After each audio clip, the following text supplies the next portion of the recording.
Hello student, तो हमारा next part है पार्ट 6 5 के प्रथम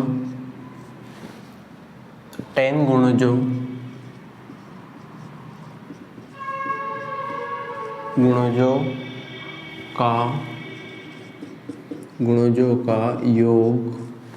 का योग ज्ञात कीजिए। योग ज्ञात कीजिए। तो 5 की जो गुणज रहेंगे, जो टेबल रहेगी वो कैसे, तो जो 5 की टेबल रहेगी वो कैसे आती है, 5 उसके बाद आता है 10 के बाद 15, ऐसे ऐसे चलते जाना है। ओके वाले में से फर्स्ट वालों को सब्ट्रैक्ट करेंगे तो 10 में से 5 को तो कितना आएगा 5, 15 में से 10 को 5, तो ये एक एपी बन गई है। ओके, तो a इजिकल टू हो जाएगा 5 एंड d इजिकल टू हो जाएगा 10 - 5। तो d कैसे निकालते हैं, एपी है ये हमें कैसे पता करना है, जो सीरीज दी रहेगी, सीरीज में जो भी टर्म रहेगी तो बाद वाले टर्म में से उसके पहले वाले टर्म को सब्ट्रैक्ट करना है। अब जैसे ये फर्स्ट है, इसके इधर ये बाद वाला है, इसके पहले तो कोई है ही नहीं, तो ये a हो जाएगा डायरेक्ट। ओके, 10 किसी पे भी हाथ रखा मैंने, जैसे 10 पे रखा तो 10 के पहले कौन है 5, तो 10 में से 5 को सब्ट्रैक्ट किया तो कितना आएगा, ये 10 में से 5 जाएगा तो 5। ऐसा कैसा, अगर मैं 15 को लेना चाहता हूं तो मैंने लिया 15 में से इसके पहले वाला सब्ट्रैक्ट करना है। 15 के पहले कौन है 10, तो 15 में से 10 को सब्ट्रैक्ट करेंगे तो तब भी हमें 5 मिलेगा। तो हमें a पता चल गया, d पता चल गया। ओके, और n इजिकल टू कितना है 10, ये हमें कैसे पता चला, क्योंकि उसने बोला है कि 10 गुणजों का योग ज्ञात करना है, मतलब 5 के कितने गुणज लेना है, 10 ही लेना है, इसलिए n की वैल्यू कितनी आ गई है 10। अब हमारा जो सम का फार्मूला होता है, योग का होता है, वो फार्मूला होता है Sn is equal to n/2 bracket में 2a n - 1d। ओके, तो ये हमारा फार्मूला होता है। तो यहाँ पे n की वैल्यू रखते जाएंगे, यहाँ पे हो जाएगा n, तो यहाँ पे हो जाएगा 10 डिवाइड में 2 मल्टीप्लाई a की वैल्यू कितनी है 5 प्लस n के प्लेस पर रखूँगा 10 - 1 मल्टीप्लाई d की प्लेस पर रखूँगा 5 ब्रैकेट क्लोज। फिर आगे बढ़ो, ये 2 से 10 कैंसिल होगा, 2 1 जा 2, 2 5 जा 10, तो ये 5 टाइम कैंसिल हुआ। इधर इन दोनों का मल्टीप्लाई किया तो कितना आया 10 प्लस ये ब्रैकेट को सब्ट्रैक्ट करेंगे तो 10 में से 1 जाएगा तो 9 मल्टीप्लाई 5। अगली स्टेप में इन दोनों का मल्टीप्लाई करो, ये 10 एज इट इज प्लस इन दोनों का मल्टीप्लाई करेंगे तो 45। फिर नेक्स्ट स्टेप में 5 फिर मल्टीप्लाई, ये 5 और ये ब्रैकेट मल्टीप्लाई में है, इन दोनों का सम करो तो ये कितना हो जाएगा 45 और 10 55, और इन दोनों का मल्टीप्लाई करेंगे तो कितना आएगा, this is the answer. Okay, नीचे लिखना पड़ेगा, अतः 5 के प्रथम 10 गुणजों का योग 275 है। तो हमारा नेक्स्ट क्वेश्चन है क्वेश्चन नंबर 2। उस एपी का 31वां पद ज्ञात कीजिए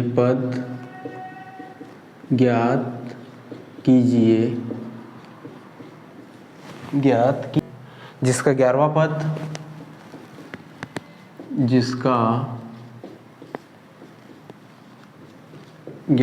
पद 38 है तथा 16वां पद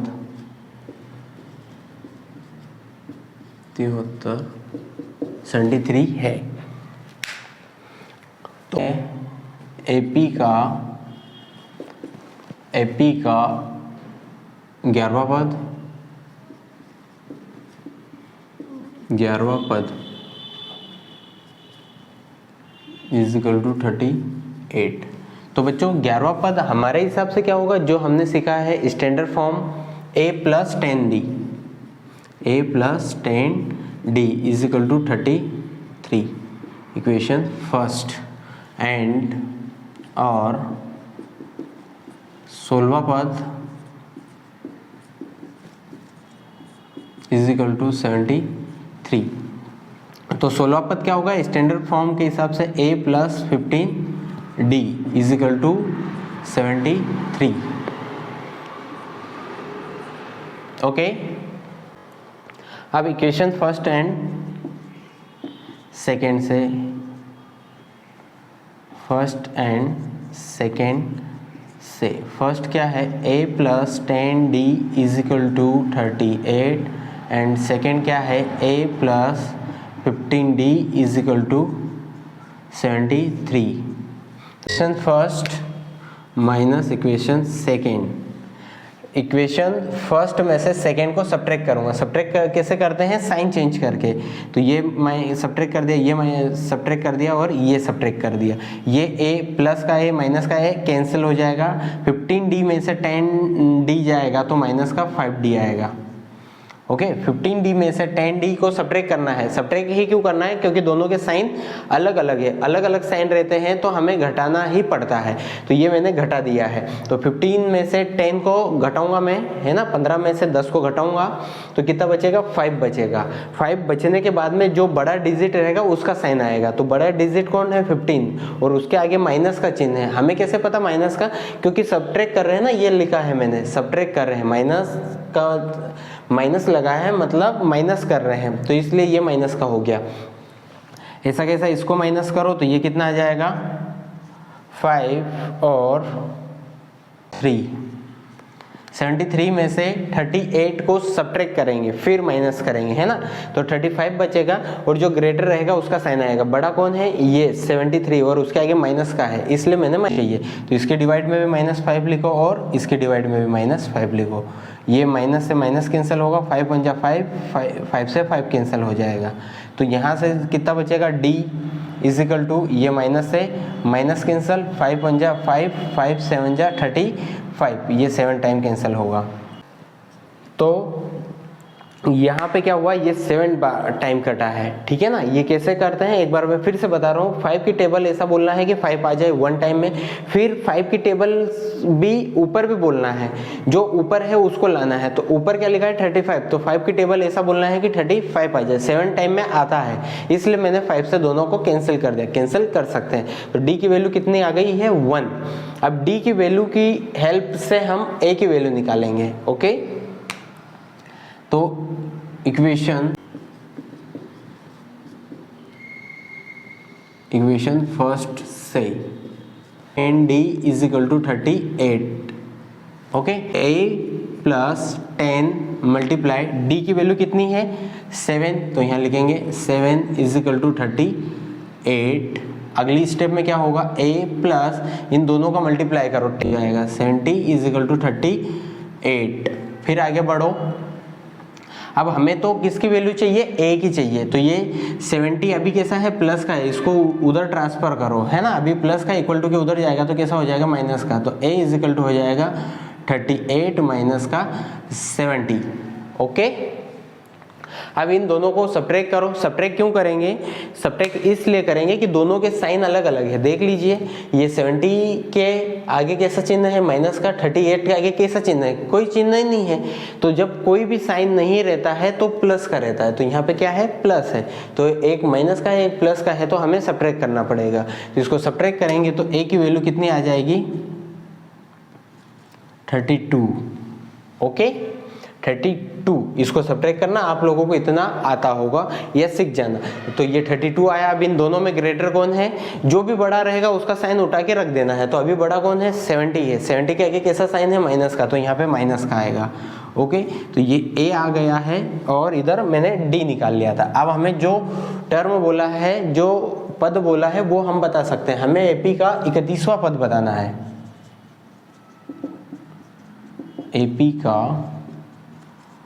31वां पद, 31 टर्म, तो बच्चों ये हमारे हिसाब से क्या होगा, देखो यहाँ पे 11वां पद क्या हुआ था हमारे हिसाब से a प्लस 10d, तो यहाँ पे क्या होगा a प्लस 30d, तो यहाँ लिखना a प्लस 30d। फिर इनकी वैल्यू रखो, a की वैल्यू कितनी है माइनस का 32 प्लस 30, d की वैल्यू कितनी है 7, फिर माइनस का 32 प्लस इन दोनों का मल्टीप्लाई करो। तो देखो जब भी ऐसे मल्टीप्लाई में आ जाए जीरो वाले तो जीरो को निकाल दिया करो पहले ही। तो यहाँ पे कितना जीरो है, एक है, तो एक जीरो तो आएगा जब भी मल्टीप्लाई करोगे। तो ये एक जीरो मैंने पहले ही लगा दिया। अब जीरो को हटा दो तो यहाँ पे क्या आ गया 3 मल्टीप्लाई 7। अब इनका मल्टीप्लाई आसानी से कर सकते हैं, तो 7 3 जा 21। ओके, तो ये हो गया है। नेक्स्ट स्टेप, अब एक प्लस का है और एक माइनस का है, दिख रहा है जैसे यहाँ पे था, यहाँ पे था ऐसा कैसा 210 ये प्लस का है 210 और माइनस का 32 है। दोनों के साइन कैसे हैं, अलग अलग। जब भी अलग अलग साइन रहेंगे तो आपको सब्ट्रैक्ट करना पड़ेगा। तो इस 210 में से 32 को सब्ट्रैक्ट करो, इसको माइनस करना पड़ेगा। समझ में आ रहा है? तो कीजिए माइनस, कितना बचेगा और 1, और वो भी कैसा आएगा प्लस का आएगा। ओके, प्लस का क्यों आएगा, क्योंकि देखो ये माइनस सब्ट्रैक्ट करने पे ये आया और ये आने के बाद में हमें ये देखना है कि जो बड़ा डिजिट रहेगा उसका साइन लगाएंगे। तो इन दोनों में अभी बड़ा कौन है, ग्रेटर कौन है, 210 210 है और उसके आगे साइन कैसा है प्लस का है, तो ये प्लस का ही रहेगा। This is the answer. Okay, फिर हम नेक्स्ट क्वेश्चन पे चलते हैं। देखो क्या है क्वेश्चन, उस बिंदु के निर्देशांक ज्ञात कीजिए जो बिंदुओं, दो बिंदु दिए हुए हैं, को जोड़ने वाले रेखाखंड। दो बिंदुओं से एक क्या बनेगा, रेखाखंड बनेगा। तो दो बिंदुओं को जोड़ने वाले एक रेखाखंड को आंतरिक रूप से 3:1 में विभक्त करता है। तो दो बिंदु अपन मान लेते हैं, दिया है बिंदु P, पहला बिंदु जो रहेगा उसको P नाम दे दिया अपन, 4,-3 और दूसरा Q नाम दिया 8,5। ये दो बिंदु दिए को जोड़ने वाला रेखाखंड हो गया, आंतरिक रूप से 3:1 में अनुपात में विभाजित करता है।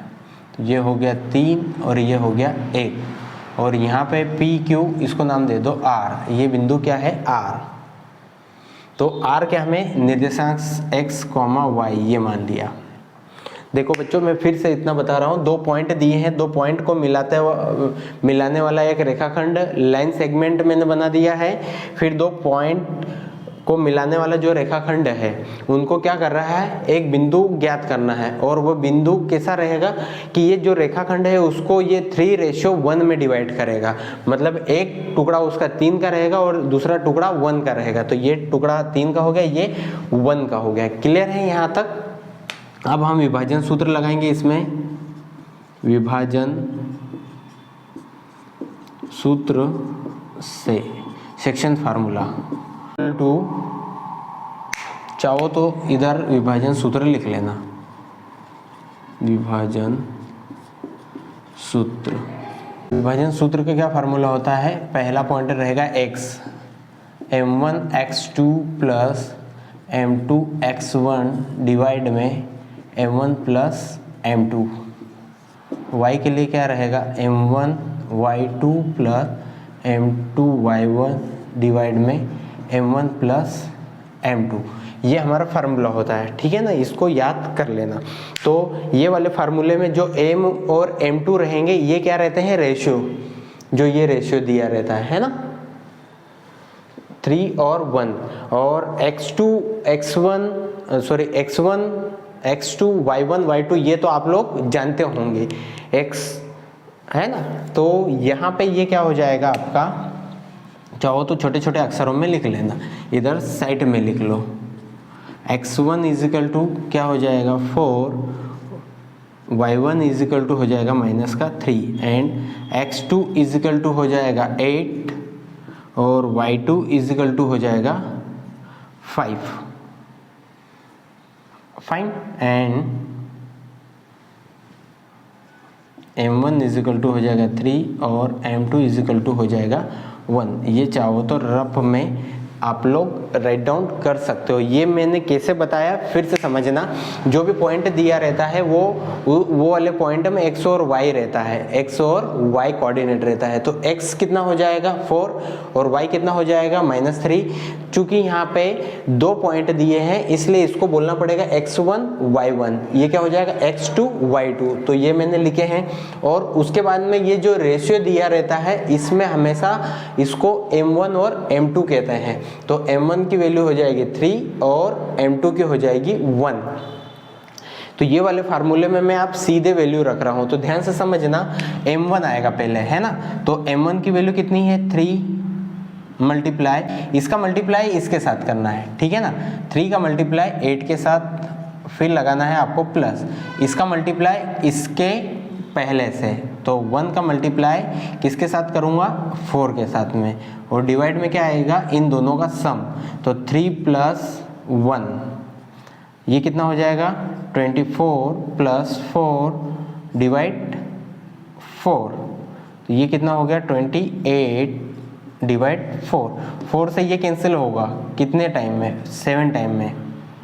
ओके, तो x इज इक्वल टू कितना आ गया 7। फिर ऐसा कैसा y वाला होगा, तो y इज इक्वल टू हो जाएगा, ये तो आएगा है ना। अब ये 3 का मल्टीप्लाई y के साथ करेंगे, तो 3 × 5 फिर प्लस 1 का मल्टीप्लाई -3 में, डिवाइड में आएगा आपका ये 3 + 1, ये कितना हो जाएगा 15 - 3 is equal to, sorry divide में 4, इसको फिर माइनस करो, तो 15 में से 3 जाएगा तो 12 डिवाइड 4, तो y इज इक्वल टू 4 × 1 = 4, 4 × 3 = 12, 4 × 3 = 12। तो बच्चों इसमें क्या हुआ ये ध्यान से समझना। ये वाला फार्मूला आपको रिमेंबर करना है, ये कैसे करना है ये मैं बता देता हूँ कि जो सेक्शंस फार्मूला रहता है उसमें m1 m2 क्या है रेशियो है, m1 m2 क्या है रेशियो है। तो ये है ना, अब इसमें ये फार्मूला लगाना है तो ये m1 हो जाएगा, है ना। इसका मल्टीप्लाई इसके साथ, 3 का मल्टीप्लाई 8 के साथ ये किया, फिर 1 का मल्टीप्लाई 4 के साथ, मतलब रेशियो लेना है, और 3 का मल्टीप्लाई 8 के साथ, 1 का मल्टीप्लाई 4 के साथ, और नीचे इन दोनों का समेशन करना है। क्लियर है।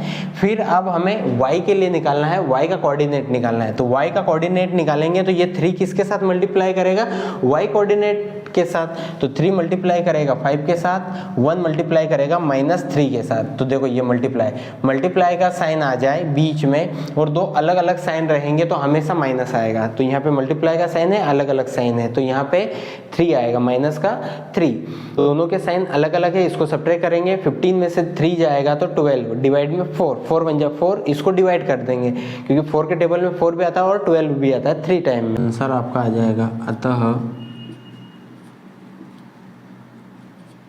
अभीष्ट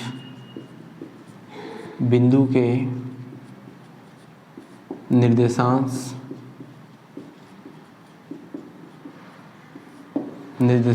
जो हमने r माना था x, y, ये हमने लेट किया था अभी डायग्राम बना के।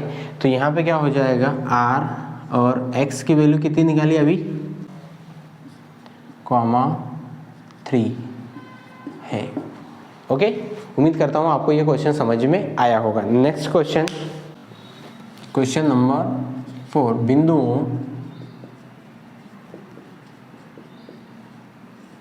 बिंदुओं क्या दिए हैं -5,7 और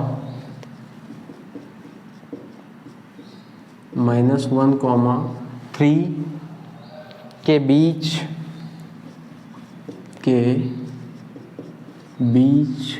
की दूरी ज्ञात कीजिए, के बीच की दूरी ज्ञात कीजिए।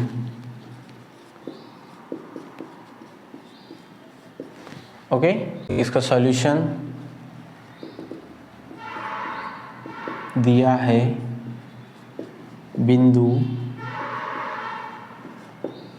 पहले को नाम दे दिया P -5,7 और दूसरा को नाम दिया Q -1,3 और इन दोनों के बीच की डिस्टेंस निकाला। दूरी का फार्मूला होगा x2 माइनस, देखो अब हमें क्या करना है, दोनों पॉइंट के बीच की डिस्टेंस निकालना है। अब इसके लिए भी एक फार्मूला डायरेक्ट होता है, तो फार्मूला क्या होगा कि ये वाला पॉइंट दिया है, इसमें भी क्या है, एक x है और एक y है, इसमें भी x है और y है। तो मैं अगर बोलूँ x तो आप कौन सा समझोगे, ये वाला कि ये वाला, इसलिए x1 y1 इनको नाम दिया x1 y1, इसको नाम दिया x2 y2। चाहो तो यहाँ छोटे छोटे लिख लेना, इसको x1 y1, इसको x2 y2 नाम दिया मैंने। ओके, अब हमें क्या ज्ञात करना है, हमें इनके बीच की डिस्टेंस फाइंड करनी है। तो डिस्टेंस कैसे फाइंड करेंगे, x वाले में से x को सब्ट्रैक्ट करेंगे। तो x2 मतलब क्या, बड़ा आएगा भाई, जो बाद में आता है ना भाई। पहले तो एक आया, एक के बाद 2 आया, तो 2 ज्यादा है कि नहीं है ना। तो इसलिए x2 पहले आएगा। तो x2 में से x1 को माइनस करो, x2 माइनस x1 पूरे की पावर 2 प्लस, ऐसा कैसा y में भी रहेगा, 2 ज्यादा है ना, तो y2 माइनस y1 पूरे की पावर 2। अब यहाँ पे रखो फार्मूले में, x2 की वैल्यू कितनी है, माइनस का 2, फिर माइनस x1 की वैल्यू कितनी है, वो भी माइनस है, तो ये माइनस और ये पूरा ब्रैकेट और उसकी पावर 2 प्लस y2 की वैल्यू कितनी है 3 माइनस y1 की वैल्यू कितनी है 7 और पूरे की पावर 2।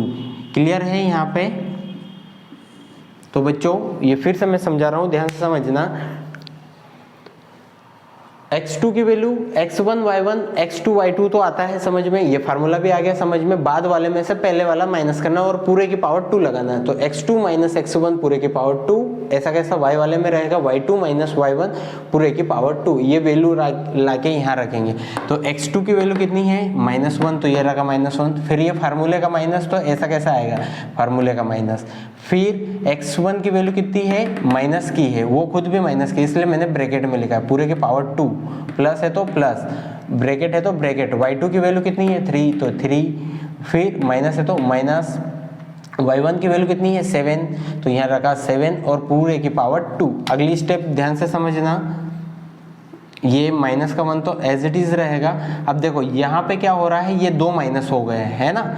जब भी 2 माइनस हो जाए है ना, और दोनों के बीच मतलब 2 अलग अलग हो जाए और दोनों के बीच में कोई सा साइन नहीं रहे, तो वो हो जाएगा आपका +5 पूरे की पावर 2 प्लस, इन दोनों के बीच में कौन सा साइन है, ये दोनों के साइन अलग अलग है। जब भी अलग अलग रहेगा तो आपको सब्ट्रैक्ट करना पड़ेगा। तो कितना आएगा 4, कितना आएगा 4 और पावर 2 है तो 2, और जो सब्ट्रैक्ट करने के बाद जो बड़ा डिजिट रहेगा उसका हमें साइन लगाना पड़ेगा। तो यहाँ पे बड़ा डिजिट कौन है, माइनस का है, तो माइनस का 4 आएगा। ओके, फिर आगे इन दोनों के भी साइन अलग अलग है। देखो ये 1 के साथ में माइनस का है, 5 के साथ में प्लस है, तो इसको भी माइनस करना पड़ेगा।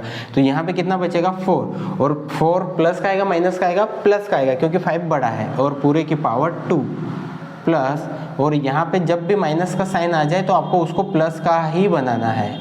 ओके, कैसा बनाना है, प्लस का ही बनाना है, क्योंकि पावर 2 है तो ये प्लस का 2 हो गया। फिर अगली स्टेप में 4 की पावर 2 है तो 4 को 2 टाइम लिखना है, 4 मल्टीप्लाइड 4, क्योंकि पहले भी मैं बता चुका हूँ। तो 4 में 4 का मल्टीप्लाई करेंगे 16 प्लस यहाँ भी 4 में 4 का करेंगे तो 16।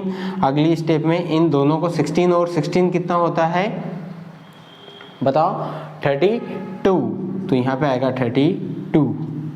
फिर नेक्स्ट स्टेप में 32 को हम लिख सकते हैं 16 मल्टीप्लाइड 2।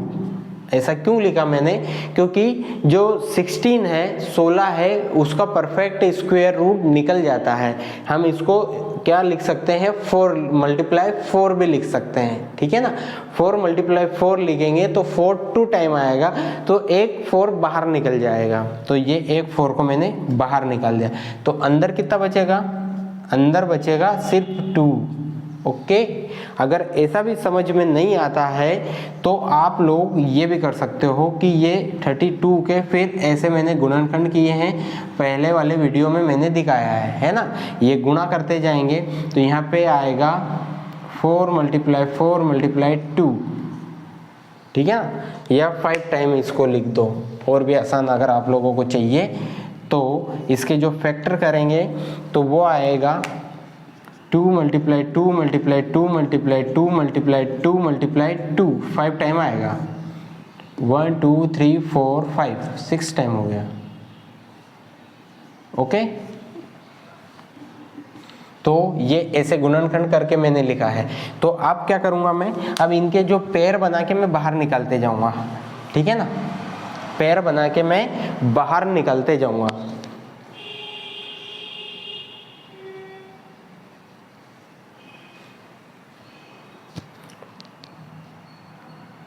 अब मैं क्या करूंगा, इनके पेयर बना के बाहर निकलते जाऊंगा। तो ये एक पेयर बन गया, तो यहाँ से सिर्फ सिंगल 2 आएगा, तो यहाँ पे 2 बाहर आ गया। यहाँ से भी एक 2 बाहर आएगा, है ना, 2 बार है, अंडर रूट के अंदर है ना। तो अंडर रूट के अंदर कोई भी चीज़ 2 बार रहती है, जब वो बाहर जाती है तो एक ही बार लिखते हैं, ठीक है। तो ये यहाँ से एक 2 चले गया, ये जोड़ा बना के एक 2 बाहर चले गया, तो अकेला क्या बचा,